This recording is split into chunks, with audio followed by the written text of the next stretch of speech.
اخر بقى حاجة عايزة اتكلم فيها، الرخص بتاع بعض الفنانين المصريين اللي بيروحوا دولة جارة ويبتدوا يتكلموا بطريقة مهينة على مصر، او مش مهينة على مصر، مهينة للشعب المصري. لما احنا اللي بيتقال علينا يعني مصر خلق، ربنا خلق مصر وبعدين خلق الكون كله، واحنا اول الموحدين، واحنا فجر الضمير. يجي شعب جار بقى شعب من فترة قريبة هو اللي علمنا احنا الاخلاق.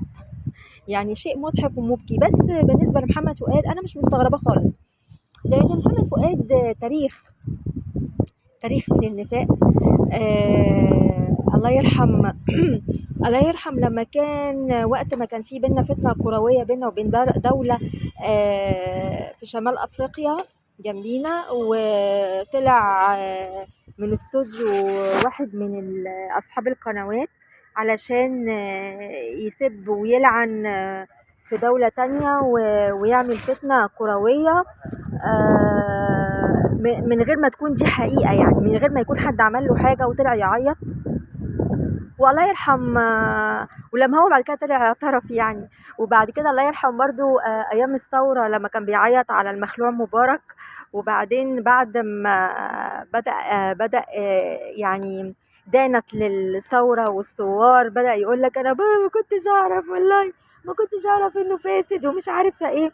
فيعني محمد فؤاد تاريخ من النفاق والتملق، فده لا يؤخذ عليه. بس هو بيرخصنا الحقيقه، هو واحده تانية تطلع تقول انا مش عايزه ابقى امال ماهر رقم 2، وتطلع تتريق على امال ماهر لما عملت حفله وتقول مع شوال الرز الحفله فاضيه.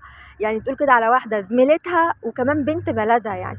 فرخص بالناس بترخصنا ودولة بتحاول تقف على رجليها. ده يعني حق مشروع للسعودية تقف على رجليها، بس مش الحق المشروع انها تسرق حاجات منتسبة لينا زي السمسمية، وزي كان في ايه تاني باين في أكلة كده كانت بتنسبها ليها، في حاجة كده بتنسبها ليها غريبة يعني. وفي واحد سعودي بيقول ان احنا سارقين فكرة الاهرامات منهم. فيعني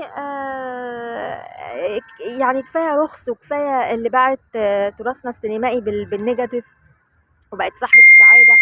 يعني كفاية رخص، حرام والله العظيم. انا صعبان عليا بلدي وصعبان عليا ان اللي زي انا يتقال عليها متصهينة ومتمولة من اسرائيل وعنصرية.